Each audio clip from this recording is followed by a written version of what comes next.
രാമചന്ദ്ര സാറേ, ഇലക്ഷൻ്റെ അന്ന് തുടങ്ങിയ ഒരു വിവാദം, ഇലക്ഷൻ മുമ്പേ തുടങ്ങിയിരുന്നു, EP ജയരാജന് എതിരെയുള്ള വിവാദം. EP ജയരാജൻ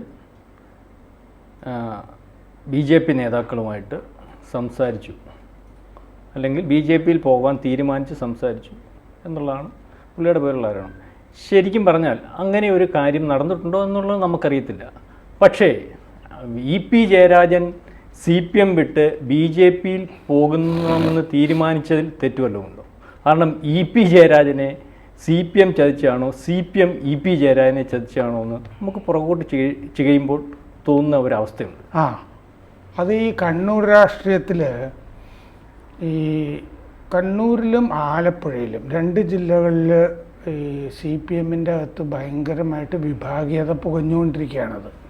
അത് വേണ്ടത്രയൊന്നും മാധ്യമങ്ങളിൽ വന്നിട്ടില്ല. ഇത് എത്രമാത്രം രൂക്ഷമാണ്, കാരണം മാധ്യമങ്ങളതൊന്നും ചികഞ്ഞു പോകുന്നില്ല. മാധ്യമങ്ങളോടത് അവർ പങ്കുവെക്കാറുമില്ല. എന്തെങ്കിലുമൊക്കെ തുറന്ന് സംസാരിക്കുന്നയാൾ EP ജയരാജൻ മാത്രമാണ്. P ജയരാജൻ അത്രയൊന്നും P ജയരാജൻ അത്യാവശ്യം വിഭാഗീയ പ്രവർത്തനങ്ങളൊക്കെ നടത്തുന്നുണ്ടെങ്കിലും പരസ്യമായിട്ട് മാധ്യമങ്ങളുടെ മുമ്പിൽ പാർട്ടിയെ ന്യായീകരിക്കുന്നൊരു നിലപാടാണ് എടുത്തുകൊണ്ടിരിക്കുന്നത്. അണിയറയിൽ പുള്ളി വേറെ പണിയൊക്കെ ആയിരിക്കും ചിലപ്പോൾ എടുത്തുകൊണ്ടിരിക്കുക. ഇപ്പോൾ ഈ EP ജയരാജൻ്റെ കാര്യത്തിൽ അദ്ദേഹം മന്ത്രിയായിരുന്നപ്പോൾ ഒരു ബന്ധു നിയമനം ഉണ്ടായി. ഒരു വ്യവസായ മന്ത്രിയായിരുന്നപ്പോൾ ആ വകുപ്പിൻ്റെ കീഴിൽ തന്നെയുള്ള ഒരു സ്ഥാപനത്തിൽ MD ആയിട്ട് ഒരു ബന്ധുവിനെ തന്നെ നിയമിച്ചു. പക്ഷേ EP ജയരാജനെ എടുത്ത് കളയുന്നത് ശരവേഗത്തിലായിരുന്നു അന്ന്. സാധാരണഗതിയിൽ പാർട്ടിയിൽ നടക്കുന്നത് പോലുള്ള ചർച്ചയോ അല്ലെങ്കിൽ അദ്ദേഹത്തിനെ ഒന്ന് താക്കീത് ചെയ്യുക, ശാസിക്കുക, ആ MD ആ ബന്ധു നിയമനം റദ്ദാക്കുക. അദ്ദേഹത്തിന് വേണമെങ്കിൽ തുടരാൻ കഴിയുമായിരുന്നു വ്യവസായ മന്ത്രിയായിട്ട്. പക്ഷേ പിണറായി വിജയൻ വിളിച്ചിട്ട് ഒരു രാജ്യരാമാനം രാജിവെക്കാനാണ് പറഞ്ഞത്. ധാർമ്മികതയുടെ ഭാഗമൊക്കെ നോക്കുകയാണെങ്കിൽ ശരിയായിരിക്കാം. പക്ഷെ അങ്ങനെയാണെങ്കിൽ ധാർമ്മികത എത്ര കാര്യങ്ങളിലാണ് ഇവർ പാലിച്ചു പോരുന്നത്? എത്രയോ തവണ രാജിവെക്കേണ്ട ആളുകളാണ് അതിൻ്റെ അകത്തൊക്കെ പല ഘട്ടങ്ങളിലും നമ്മൾ കണ്ടിട്ടുള്ളത്. പക്ഷേ EP ജയരാജൻ്റെ കാര്യത്തിൽ വളരെ പെട്ടെന്നാണ് ആ സംഭവിച്ചത്. ഈ കഴിഞ്ഞ ദിവസം തന്നെ EP ജയരാജനെ ഈ മുഖ്യമന്ത്രിക്ക് പരസ്യമായിട്ട് ശാസിക്കാൻ പാർട്ടി രീതിയിൽ അവകാശമില്ല. കാരണം പാർലമെൻ്ററി രംഗത്തേക്ക് പിണറായി വിജയനെ പാർട്ടി മാറ്റിക്കഴിഞ്ഞു, സംഘടനാ രംഗത്തല്ല. ഇതൊരു സംഘടനാ പ്രശ്നമാണ്. അതിൽ ശാസിക്കണം എന്നുണ്ടെങ്കിൽ ശാസിക്കേണ്ടത് പാർട്ടി സെക്രട്ടറിയാണ്. പാർട്ടി സെക്രട്ടറി പോളിറ്റ് ബ്യൂറോ മെമ്പറുമാണ്. MP ഗോവിന്ദൻ 2022 മുതൽ പോളിറ്റ് ബ്യൂറോ മെമ്പറാണ്. പിന്നെ ഇപ്പം നടന്നിരിക്കുന്ന പരസ്യ ശാസനയാണ്. പാർട്ടി രീതി അനുസരിച്ചിട്ട് പാർട്ടി ഭരണഘടനയിലൊക്കെ പറയുന്നത് പോലെ തന്നെ ജാഗ്രത കുറവ്, താൻ പ്രമാണിത്വം, ബൂർഷ്വാ വ്യതിയാനം, വലതുപക്ഷ വ്യതിയാനം, ഇതൊക്കെയാണ് ഈ കുറ്റങ്ങളൊക്കെ ആയിട്ട് പറയുന്നത്. അതിലൊരു തരക്കേടില്ലാത്ത കുറ്റമാണ് ഈ ജാഗ്രത കുറവ് എന്ന് പറയുന്നത്. അത് താക്കീതിൽ ഒതുക്കാം. അതിൻ്റെ അകത്ത് നമ്മളറിയില്ലത്. അതിൻ്റെ അകത്ത് മറ്റേ സെക്രട്ടേറിയറ്റിൻ്റെ അകത്ത് വെച്ചോ CCയുടെ അകത്ത് വെച്ചോ പറഞ്ഞാൽ നമ്മളറിയില്ല. പക്ഷേ പരസ്യ ശാസന എന്ന് പറയുന്നത് ഗുരുതരമായൊരു സെൻഷറിങ് ആണ്. അതാണിപ്പോൾ നടന്നിരിക്കുന്നത്. നാട്ടുകാർ മുഴുവൻ അറിയേ ഇങ്ങനെ പറയുക, ഇദ്ദേഹം ചെയ്തിരിക്കുന്നു. മാത്രമല്ല, പിണറായി വിജയൻ പറഞ്ഞു ഇത് മുമ്പും EP ജയരാജൻ ഇങ്ങനെ ആവശ്യമില്ലാത്ത ആളുകളുടെയൊക്കെ കൂട്ടുകൂടി നടക്കുന്നത് മുമ്പ് സംഭവിച്ചിട്ടുണ്ട് എന്നും പറഞ്ഞു. അങ്ങനെ എന്ന് പറഞ്ഞാൽ അതൊരു സ്വഭാവമാണ്. ഹാബിച്വൽ ഒഫൻഡർ എന്ന് പറയില്ലേ, സ്ഥിരമായ കുറ്റവാളി എന്നുള്ള മട്ടിലും പറഞ്ഞു. അത് മുഖ്യമന്ത്രി പറയേണ്ടതല്ലായിരുന്നു അന്ന്. കാരണം അദ്ദേഹം പാർലമെൻ്ററി രംഗത്താണ്, മുഖ്യമന്ത്രി അല്ല സംഘടന സംബന്ധിച്ച കാര്യങ്ങൾ പറയുന്നത്. MP ഗോവിന്ദനാണ് പറയേണ്ടത്. പിന്നെ എന്ത് കാരണത്താൽ പിണറായി വിജയൻ അത് പറഞ്ഞു എന്നുള്ളത് മനസ്സിലാകുന്നില്ല. അത് പാർട്ടി അണികൾക്കും മനസ്സിലാകുന്നില്ല. രാമചന്ദ്ര സാർ പറഞ്ഞതിനകത്ത് എനിക്ക് ഒരു കാര്യം മനസ്സിലാവുമെന്ന് ഞാൻ പറഞ്ഞുതരാം. ഈ രാമചന്ദ്ര സാർ പറഞ്ഞതുപോലെ EP ജയരാജനെതിരെ എന്തെങ്കിലും വന്നാൽ അതിനകത്ത് വളരെ വലുതായിട്ട് കാണിക്കുന്ന ഒരു പ്രവണത പാർട്ടിക്കകത്തുണ്ട്. EP ജയരാജൻ നമ്മളീ പറയുമ്പോൾ ആ വലിയൊരു മനുഷ്യനായിട്ട് തോന്നുകയും അല്ലെങ്കിൽ നമുക്ക് കാഴ്ചയിൽ ഒരു ഭീകരനെ പോലെ തോന്നുമെങ്കിലും CPM-നകത്തെ മനുഷ്യപ്പറ്റുള്ള ഒരു നേതാവെന്ന് പറയാൻ പറ്റുന്ന ഒരു നേതാവ് തന്നെയാണ് ഇ പി ജയരാജൻ. എനിക്ക് വ്യക്തിപരമായിട്ട് അറിയാവുന്നുണ്ട് ഞാൻ പറഞ്ഞു. അപ്പോൾ വി പി ജയരാജൻ പാർട്ടിക്കകത്ത് വെറുതെ വന്ന ആളുമല്ല. പാർട്ടിക്കകത്ത് ഈ കണ്ണൂർ ലോബിക്കകത്ത് 3 ജയരാജന്മാരുള്ളതിനകത്ത് ഇ പി കണ്ണൂർ രാഷ്ട്രീയത്തിനകത്ത് വളരെ കൃത്യമായിട്ട് ജോലി ചെയ്ത്, അല്ലെങ്കിൽ പല പ്രതിസന്ധികളും മാറി നിൽക്കുന്ന ആളല്ല, അങ്ങോട്ട് പോയിട്ട് അന്ന് ഇ പി ജയരാജൻ സഞ്ചരിക്കുന്ന വണ്ടിയും അല്ലെങ്കിൽ താമസിക്കുന്ന സ്ഥലത്തും ഒക്കെ പ്രത്യേക സെക്യൂരിറ്റി വേണ്ട ഒരു അവസ്ഥ ഇപ്പോഴും തന്നെ, നേരത്തെ ഭയങ്കര ഭീകരമായിരുന്നു.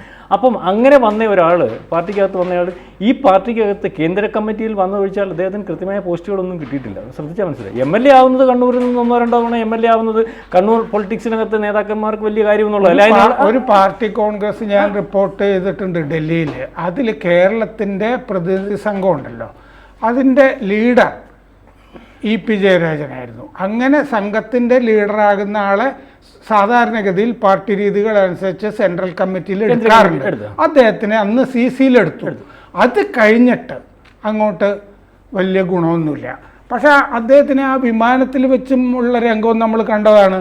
2 ആളുകൾ പിണറായി വിജയനെ ആക്രമിക്കാൻ പുറപ്പെടുന്നു എന്ന് തോന്നിയപ്പോൾ നേരിട്ട് അദ്ദേഹത്തിന്റെ പൊസിഷൻ പോലും നോക്കാതെ അദ്ദേഹം അറ്റാക്ക് ചെയ്യുന്നു. അപ്പം ഇ പി ജയരാജൻ ഈ പറയുന്നത് പോലെ ഈ പാർട്ടിക്കകത്ത് ജോലി ചെയ്തതിനനുസരിച്ച് കൂലി കിട്ടിയിട്ടുള്ള ഒരു മനുഷ്യനല്ല. അത് പാർട്ടി നമ്മളുടെ ഒരു ഭാഷയെ പറഞ്ഞത്. അപ്പം ഈ ഏറ്റവും അവസാനം ഇന്ന് ഇ പി ജയരാജൻ 73 വയസ്സുണ്ട്. പാർട്ടിയുടെ പുതിയ തീരുമാനം അനുസരിച്ച് 75 വയസ്സ് വരെ പാർട്ടിക്കകത്ത് പ്രവർത്തിക്കാൻ ഒക്കത്തുള്ളൂ. ഈ കോടിയേരി ബാലകൃഷ്ണനേക്കാൾ ഒരുപക്ഷെ മുമ്പേ പാർട്ടി സെക്രട്ടറി ആവേണ്ട ഒരാൾ ഈ പാർട്ടി സെക്രട്ടറി ആകാൻ അർഹത ഒക്കത്തൊക്കോണം ഉള്ള ജോലി. അതായത് ഇതിനകത്ത് ഇവരെല്ലാം പറയുമ്പോഴും വിഭാഗീയത എന്ന് പറയുന്ന ഒരു സാധനം പണ്ട് തൊട്ടേ ഉണ്ട്. സാറിന് അറിയാലോ, EMS-ന്റെ കാലം തൊട്ടേ ഉണ്ടെന്നാണ് പറയുന്നത്. അപ്പം ശക്തമായ പാർട്ടി VS-ന്റെ ഭാഗത്ത് നിൽക്കുമ്പോൾ ആ പാർട്ടി സംവിധാനത്തെ കൃത്യമായിട്ട് പിണറായിയുടെ ഭാഗത്ത് എത്തിക്കുന്നതിനകത്ത് ഇ പി ചെയ്ത പോലെ ഒരു ജോലി വേറെ ഒരു നേതാക്കളും ചെയ്തിട്ടില്ല. പക്ഷേ ഇ പി ചെയ്ത ആ ജോലിക്കകത്ത് പിണറായി സെക്രട്ടറി ആവുകയും പിണറായി വളരെ കാലം അതിൻ്റെ ഗുണം അനുഭവിക്കുകയും നേതാവാവുകയും ഇന്ന് 10 കൊല്ലം മുഖ്യമന്ത്രിയാവുകയും ചെയ്തു. പക്ഷേ അതിന് കൃത്യമായിട്ട് പണി ചെയ്ത ഇ പി ജയരാജന് ഒരു ടേണെങ്കിലും പാർട്ടി സെക്രട്ടറി സ്ഥാനം കൊടുക്കുന്നതിന് കൊണ്ട് പോലും ഈ പാർട്ടി തയ്യാറായില്ല. പിന്നെ ഇപ്പം ഏതെങ്കിലും അദ്ദേഹം CPM-നെ ചതിച്ച് BJP-യിൽ പോകാൻ തയ്യാറായെന്നുള്ള കാര്യത്തിൽ എനിക്ക് വ്യക്തതയില്ലാതെ രാമേന്ദ്ര സാറിന് ആരോപണങ്ങൾ. അങ്ങനെ തയ്യാറായാലും കുറ്റം പറയാനൊന്നുമില്ല. കാരണം ഈ പാർട്ടി അദ്ദേഹത്തെ മാറ്റി, എൻ്റെ വ്യക്തിപരമായിട്ടുള്ള അഭിപ്രായത്തിൽ ഈ പാർട്ടി അദ്ദേഹത്തെ വളരെ കൃത്യമായിട്ട് തഴഞ്ഞു. അല്ലെങ്കിൽ പാർട്ടിയിൽ നിന്ന് ഇപ്പം നാളെ കാലത്തെ സെക്രട്ടേറിയറ്റ് കൂടി പുറത്താക്കും എന്നത് ഔദ്യോഗികം മാത്രമായിരിക്കും. വളരെ നേരത്തെ തന്നെ ഇ പി ജയരാജനെ പാർട്ടി തഴയുകയും വേണ്ട പരിഗണന കൊടുക്കാതിരിക്കുകയും കഴിഞ്ഞ മിനിസ്ട്രിയിൽ ഒരു പ്രാവശ്യം മന്ത്രിയാക്കി. ഒരുപക്ഷെ ഇ പി ജയരാജനെ മാറ്റി നിർത്തുന്നതിന് വേണ്ടിയായിരിക്കും ഈ പ്രാവശ്യം അങ്ങനെ ഒരു തീരുമാനം പോലും എടുത്ത് 2 തവണയിൽ കൂടുതൽ മത്സരിച്ചവർ മത്സരിക്കേണ്ട തീരുമാനം പോലും അതിനുവേണ്ടിയാണെന്ന് വിചാരിച്ചാൽ നമുക്ക് വളരെ കാലമായിട്ട് തഴയുന്നുണ്ട്. ആ തഴയുന്നത് കൊണ്ടൊക്കെ ആയിരിക്കണം അദ്ദേഹം തഴഞ്ഞു കഴിഞ്ഞാലും എന്തെങ്കിലുമൊക്കെ ചെയ്തുകൊണ്ടിരിക്കണമല്ലോ എന്നുള്ളത് കൊണ്ടായിരിക്കും ആ വൈദ്യോഗികം റിസോർട്ടും ഒക്കെ ഉണ്ടാക്കി വെച്ചത്. ഭാര്യയുടെ പെൻഷൻ തുകയാണെന്നൊക്കെ പറയുന്നുണ്ടെങ്കിലും പിന്നെ ഈ പറയുന്ന പോലെ അദ്ദേഹത്തിന് മനുഷ്യപ്പറ്റ് കൂടുതലുള്ളതുകൊണ്ടായിരിക്കും അദ്ദേഹം പലരുമായിട്ടും ബന്ധപ്പെടുന്നത്. കാരണം ഈ വൈദേഹം റിസോർട്ടിലെ ഡയറക്ടർ ബോർഡ് അംഗങ്ങളിലൊരാൾ മൂവാറ്റുപുഴയിലെ ഒരു അബ്കാരിയാണ്. അപ്പോൾ അങ്ങനത്തെ ആളുകളൊക്കെ ആയിട്ട് ബന്ധപ്പെടുന്ന ആളുകളാണ് അദ്ദേഹം. എനിക്ക് വ്യക്തിപരമായി തന്നെ ഒരു ഓർമ്മയുള്ളത്, അദ്ദേഹത്തിന് VS സെക്രട്ടറി ആയിരുന്നപ്പോൾ മുമ്പൊരിക്കൽ സംരക്ഷിച്ചു. ഇദ്ദേഹം ഒരു ആഡംബര വീട് കണ്ണൂരിൽ പണിതു എന്ന് പറഞ്ഞിട്ട് പാർട്ടിക്കകത്ത് വലിയ വിവാദം ഉണ്ടായി. അന്നതിന് 10.5 ലക്ഷം രൂപയോ മറ്റുമാണത്, ഒരുപാട് വർഷം മുമ്പാണ്.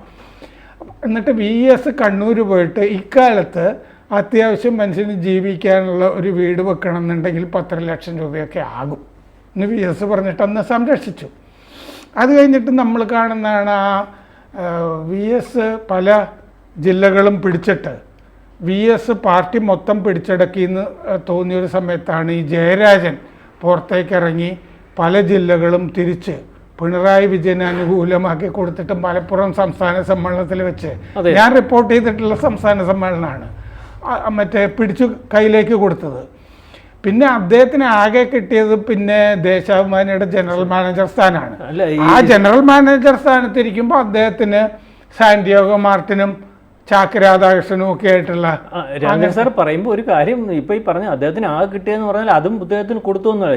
CPM ദേശാഭിമാന ജനറൽ മാനേജർ സ്ഥാനം EP-ക്ക് കൊടുക്കുമ്പം ദേശാഭിമാനിയുടെ അവസ്ഥ വളരെ മോശമായിരുന്നു. വലിയ സ്ഥാനമാണെന്ന് ഞാൻ പറയാം, അത് ഇദ്ദേഹം കേൾക്കണം. വളരെ മോശമായിരുന്നു. നമ്മൾ ഈ കോൺഗ്രസിനകത്ത് എക്കാനണി എന്ന് പറഞ്ഞൊരു ബിംബം ഉണ്ടായിരുന്നു. ആ ബിംബത്തെ സംരക്ഷിച്ചിരുന്നത് മൊത്തവും അന്ന് നമ്മുടെ ഉമ്മൻചാണ്ടിയാണ്. വേണ്ട ഫണ്ടുകളെല്ലാം പുള്ളി ഒന്നും മിണ്ടത്തില്ലല്ലോ. അവസാനം ഈ സീറ്റുകൾ അതുപോലെ തന്നെ CPM-ന്റെ പ്രതിസന്ധി ഘട്ടങ്ങളിൽ CPM-ന് ഫണ്ട് വേണ്ട ഒരവസ്ഥ, ഇപ്പോഴത്തെ അവസ്ഥയിലെ പല പ്രതിസന്ധി ഘട്ടം ഫണ്ട് വേണ്ട അവസ്ഥ, ദേശാഭിമാനിയെ രക്ഷിക്കേണ്ട ഒക്കെ അവസ്ഥയിൽ EP ജയരാജനെയാണ് ഏൽപ്പിച്ചത്. ഈ പറഞ്ഞതുപോലെ അദ്ദേഹത്തിന് ബന്ധം ഉണ്ടായതുകൊണ്ട് അദ്ദേഹത്തിന് ആൾക്കാരുമായിട്ട് ബന്ധം കാണും, പാർട്ടിക്കപ്പുറം ബന്ധം കാണും, വ്യവസായികളായിട്ട് ബന്ധം കാണും. അങ്ങനെ വന്നപ്പോഴാണ് ഈ സാന്റിയാഗോ മാർട്ടിൻ അന്ന് ബോണ്ട് മേടിക്കാൻ പറഞ്ഞത്. പൈസ മേടിക്കേണ്ട ബോണ്ട്, ഇത് പാർട്ടി തീരുമാനമാണ്. ബോണ്ട് മേടിക്കാൻ പറഞ്ഞപ്പോൾ പുള്ളി ബോണ്ട് മേടിച്ചു. അവസാനം വാർത്ത വന്നപ്പോൾ EP കുറ്റക്കാരനായി. പിന്നെ പാർട്ടി സംരക്ഷിക്കേണ്ടി വന്നത് പാർട്ടി പറഞ്ഞതുകൊണ്ടാണെങ്കിൽ ഇൻഡയറക്റ്റ് ആയിട്ട് എന്ന് പറഞ്ഞതുപോലെയാണ് EP ജയരാജന്റെ കാര്യം. പാർട്ടിക്ക് വേണ്ടപ്പെട്ട സമയത്തെല്ലാം പാർട്ടിക്ക് അവിടെ ഒന്നുകൂടി ആഡ് ചെയ്തോട്ടെ. ഈ സാന്റിയാഗോ മാർട്ടിന്റെ ബന്ധം കാരണം അന്ന് EP-യെ തഴഞ്ഞെങ്കിലും പിന്നീട് സാന്റിയാഗോ മാർട്ടിൻ DMK-ക്കും TMC-ക്കും ഒക്കെ ഇപ്പോൾ ഇലക്ട്രൽ ബോണ്ട് വഴി പൈസ കൊടുത്തിട്ടുണ്ട്. ഈ പാർട്ടിയുടെ തന്നെ സ്ഥാനാർത്ഥികൾ DMK-യുടെ ശരിക്കും ചെലവിലാണല്ലോ കഴിഞ്ഞു പോകുന്നത് തമിഴ്നാട്ടിൽ. അവർക്കും കിട്ടിയിരിക്കുന്നത് സാന്റിയാഗോ മാർട്ടിൻ്റെ തന്നെ പൈസയാണ്. അത് സാറേ, ഇതിനകത്ത് ഞാൻ പറഞ്ഞത് EP ജയരാജൻ എന്ന് പറയുന്ന കക്ഷി സാന്റിയാഗോ മാർട്ടിൻ്റെ നിന്ന് കാശ് മേടിച്ചെന്നുള്ളത് പുതിയനം പറയും. പലരും സാന്റിയാഗോ മാർട്ടിൻ്റെ നിന്ന് കാശ് മേടിക്കും. ഈ പാർട്ടിക്കകത്തുള്ളവരൊക്കെ മേടിച്ച് കാണും. പക്ഷെ അവർക്കൊന്നും പേരില്ല. പേര് മാത്രം കിട്ടാൻ EP ജയരാജൻ പ്രകാശ് പറഞ്ഞല്ലോ, അത് ഞങ്ങൾ തിരിച്ചു കൊടുക്കും. പദവികളെല്ലാം വഹിക്കാൻ വേറെ ആൾക്കാർ. അപ്പോൾ EP ജയരാജനെ ശരിക്കും പറഞ്ഞാൽ ചതിക്കുക തന്നെയായിരുന്നു പാർട്ടി. EP ജയരാജൻ ഇപ്പം ഏറ്റവും അവസാനം ഈ 73-ാമത്തെ വയസ്സിൽ 2 കൊല്ലം കഴിഞ്ഞാൽ പാർട്ടിയിൽ നിന്ന് മാന്യമായിട്ട് വിട വാങ്ങേണ്ട ഒരു പാർട്ടി സഖാവിനെ നാളെ കാലത്തെ നടപടിയെടുത്ത് അതുകൊണ്ടാണ് ഇപ്പോൾ പ്രതിപക്ഷം പറയുന്നത് VD സതീശൻ ഇത്തവണയും ജാവ്ദേക്കറെ EP കണ്ടിരിക്കുന്നത് പിണറായി വിജയൻ പറഞ്ഞിട്ടാണ്, ചില കേസുകൾ ഒതുക്കാനാണ്. പക്ഷെ അവസാനം EP ബലിയാടായി എന്ന് പ്രതിപക്ഷം ആരോപിക്കുന്നതും ഈ പശ്ചാത്തലത്തിൽ വേണം കാണാൻ. പിന്നെ ഇദ്ദേഹം ഈ ശോഭ സുരേന്ദ്രനെ കണ്ടിട്ടില്ല എന്ന് ഏഷ്യാനെറ്റുമായിട്ടുള്ള അഭിമുഖത്തിൽ EP പറഞ്ഞിട്ടുണ്ട്. ശോഭ സുരേന്ദ്രനെ കണ്ടിട്ടില്ല എന്ന് പറഞ്ഞിട്ടുണ്ട്. പക്ഷേ ശോഭ പറഞ്ഞ ഇത് ഏതാണ്ട് ഞാൻ തീയതികൾ പറയാം. ശോഭ കണ്ടു എന്ന് പറയുന്നത് തൃശ്ശൂരിൽ വെച്ചിട്ടാണ് ശോഭ പറഞ്ഞത്. അത് MV ഗോവിന്ദൻ്റെ യാത്രയിൽ പങ്കെടുത്തില്ല, കാസർഗോഡ് വെച്ച് പങ്കെടുത്തില്ല. അത് കഴിഞ്ഞ് പാർട്ടി കണ്ണുരുട്ടി കഴിഞ്ഞപ്പോൾ തൃശ്ശൂരിൽ വെച്ച് ആ ജാഥയിൽ ജോയിൻ ചെയ്തു. അന്നാണ് കണ്ടത് എന്നാണ് ശോഭ പറഞ്ഞിട്ടുള്ളത്. അത് ഏതാണ്ട് ഫെബ്രുവരി 19 ആ സമയത്താണ്. 19 അത് കഴിഞ്ഞൊരു ദിവസമാണ്, ഏതാണ്ട് ഫെബ്രുവരി 19 എന്നാണ് ഞാൻ ഓർക്കുന്നത്. ആ യാത്ര തൃശ്ശൂരിലെത്തി. രാമചന്ദ്രൻ സാർ പറയുന്ന കാര്യം ശരി. എന്താണെന്നറിയോ, EP ജയരാജൻ വിവാദമായ ഒരു വിഷയമുണ്ട്. ഈ ജാഥ നടക്കുന്ന സമയത്ത് ജാഥയിൽ പങ്കെടുക്കാതെ ദല്ലാൽ നന്ദകുമാറിന്റെ അമ്മയുടെ ആ പിറന്നാളിന് പങ്കെടുത്തു എന്ന് ശോഭയും പറയുന്നുണ്ട്.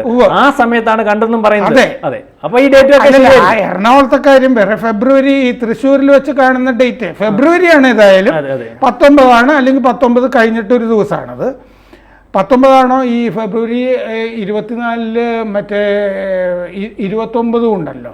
അപ്പോൾ 19 29 എന്നൊരു സംശയം എനിക്കുണ്ട്. അങ്ങനെ ഒരു ദിവസമാണ് കണ്ടത്. അപ്പോൾ അത് കഴിഞ്ഞ് എന്നോട് ഈ CG രാജഗോപാലിനെയും കൊണ്ടാണ് EP ജയരാജൻ്റെ മകനെ കണ്ടതെന്ന് ശോഭ കണ്ടതെന്ന് എന്നോട് CG രാജഗോപാൽ, മുത്തു എന്ന് വിളിക്കുന്നത്, അദ്ദേഹം എന്നോട് പറയുണ്ടായി. എന്നിട്ട് അദ്ദേഹം എന്നോട് പറഞ്ഞു, മോദി തേവര കോളേജിൽ യുവം പരിപാടിക്ക് വന്ന ദിവസമാണ് കണ്ടത് എന്നോട് പറഞ്ഞിരുന്നു. യുവം പരിപാടി ഞാനിപ്പോൾ നോക്കുമ്പോൾ ഏപ്രിൽ 24-ാം തീയതി. അതാ തൃശ്ശൂരിലെ പരിപാടി കഴിഞ്ഞിട്ടാണ്. ഇതൊക്കെ അത്യാവശ്യം ഒത്തുപോകുന്നുണ്ട്. അപ്പോൾ പിന്നെ 2023 മാർച്ച് 5-ന് ഇപ്പോൾ ഏഷ്യാനെറ്റിലെ അഭിമുഖത്തിൽ EP ജയരാജൻ പറഞ്ഞത് ജാവ്ദേക്കർ കണ്ടത് 2023 മാർച്ച് 5-ന്. ഡേറ്റ് പറഞ്ഞു മാർച്ച് 5-നാണെന്ന്. അപ്പോൾ ഈ ഫെബ്രുവരി, മാർച്ച്, ഏപ്രിൽ എന്നൊക്കെ പറഞ്ഞിട്ട് ഇത് ഏതാണ്ട് ഒരു പീരിയഡിൽ വരുന്നുണ്ട്. ഇങ്ങനത്തെ ചർച്ച നടന്നിട്ടുണ്ടെങ്കിൽ അതൊരു പ്രാവശ്യമായിരിക്കത്തില്ല ഒരു കാഴ്ച വരുന്നത്. കാരണം ഇപ്പം വരാൻ താല്പര്യമുണ്ട്. അപ്പം ഇത്രയും വലിയൊരു നേതാവാകുമ്പോൾ, കേന്ദ്ര കമ്മിറ്റി അംഗമാകുമ്പോൾ, CPM-ന്റെ കേരളത്തിലെ വലിയ നേതാവാണ് അദ്ദേഹം. വരുമ്പോൾ അദ്ദേഹത്തിൻ്റെ പദവികളെ പറ്റി സംസാരം വരും. അതിൻ്റെ അപ്പം ഒരു വട്ടമായിരിക്കത്തില്ല. ഒരാളിപ്പം ശോഭാ സുരേന്ദ്രൻ കണ്ടെങ്കിൽ ശോഭാ സുരേന്ദ്രൻ അപ്പുറമുള്ള നേതാവിനെ കാണേണ്ട സമയം വരും. അതിനപ്പുറമുള്ള അപ്പം അങ്ങനെയൊക്കെ ഒരു നിസ്സാര നേതാവല്ലല്ലോ. അപ്പം ഈ പറഞ്ഞ രാമേന്ദ്രൻ സാർ പറഞ്ഞതുപോലെ ഈ പറഞ്ഞ ഡേറ്റുകളിലൊക്കെ കണ്ടു കാണും. അത് കണ്ടോ കണ്ടില്ലയോ എന്നുള്ളത് നമുക്കറിയത്തില്ല, കണ്ടു കാണും എന്ന് വിചാരിക്കാം. അഥവാ കണ്ടെങ്കിൽ തന്നെയും അതിന് CPM തന്നെയാണ് കുറ്റക്കാരൻ എന്നാണ് നമുക്ക് പറയാൻ പറ്റുന്നത്. അദ്ദേഹത്തിന് വേണ്ട അർഹതപ്പെട്ട പദവികൾ ഏറ്റവും അവസാനം അദ്ദേഹത്തിന് പാർട്ടി പദവി കൊടുക്കാമായിരുന്നു. കാരണം ഒരു 3 കൊല്ലം കഴിയുമ്പോൾ മാറി നിൽക്കുന്ന ഒരു പദവി മാത്രമേ പുള്ളി 75 വയസ്സെന്ന് പറയുമ്പോൾ ഇപ്പം അടുത്ത പാർട്ടി സമ്മേളനം വരുമ്പോൾ പുള്ളിക്ക് മാറിയിരിക്കാം. ഈ ഗോവിന്ദനെ തന്നെ പാർട്ടി സെക്രട്ടറി അദ്ദേഹത്തിന് LDF കൺവീനർ സ്ഥാനം കൊടുത്തിട്ട് അല്ല, അത് LDF കൺവീനർ സ്ഥാനം എന്ന് പറയുമ്പോൾ രാമേന്ദ്രൻ സാറ് ചിരിയിൽ നിന്ന് തന്നെ അറിയാമല്ലോ. CP ജയരാജനെ സംബന്ധിച്ചുള്ള ഒരു നിസ്സാര പോസ്റ്റാണ്. ലോറൻസ് ഒക്കെ ഇരുന്ന വലിയ പദവിയാണത്. അതെ, അപ്പം നിസ്സാര പോസ്റ്റാണ്. അപ്പം EP ജയരാജനെ സംബന്ധിച്ചിടത്തോളം അദ്ദേഹം ഈ പാർട്ടിക്ക് ചെയ്ത ജോലിക്കനുസരിച്ച് ഒരു പദവി കൊടുക്കാൻ ഈ പാർട്ടി, അല്ലെങ്കിൽ ഏറ്റവും അവസാനം നമ്മുടെ മുഖ്യമന്ത്രിയായിട്ടുള്ള പിണറായി വിജയനെങ്കിലും വെച്ചാൽ പിണറായി വിജയൻ്റെ എല്ലാ ഉയർച്ചയ്ക്കും, അടിസ്ഥാനപരമായിട്ടുള്ള ഉയർച്ചയ്ക്കും കാരണക്കാരനായിട്ടുള്ള ഒരു സഹോദരനെ പോലെ നിന്ന് ഈ പാർട്ടിക്കകത്ത് നിന്ന് അദ്ദേഹത്തെ സഹായിച്ചിട്ടുള്ള അയാൾക്കെങ്കിലും അവസാനം ഈ കോടിയേരി ബാലകൃഷ്ണന്റെ വിരമിച്ച സമയത്ത് വളരെ പ്രതീക്ഷിച്ചിരുന്നു EP. ആ സമയത്ത് സെക്രട്ടറി സ്ഥാനത്ത് സെക്രട്ടറി സ്ഥാനത്ത് കൊടുക്കാമായിരുന്നു. നിയമസഭാ തെരഞ്ഞെടുപ്പില് അദ്ദേഹത്തിന് സ്ഥാനാർത്ഥിത്വം നിഷേധിച്ചല്ലോ, കൊടുക്കായിരുന്നല്ലോ. അതെ, സ്ഥാനാർത്ഥിത്വം കൊടുക്കായിരുന്നു. അന്ന് ബന്ധു നിയമനം കൊണ്ട് മന്ത്രിസ്ഥാനത്ത് നിന്ന് മാറ്റി. ഇത്തവണ MLA ആക്കിയിട്ട് മന്ത്രിസ്ഥാനം കൊടുക്കാമായിരുന്നു.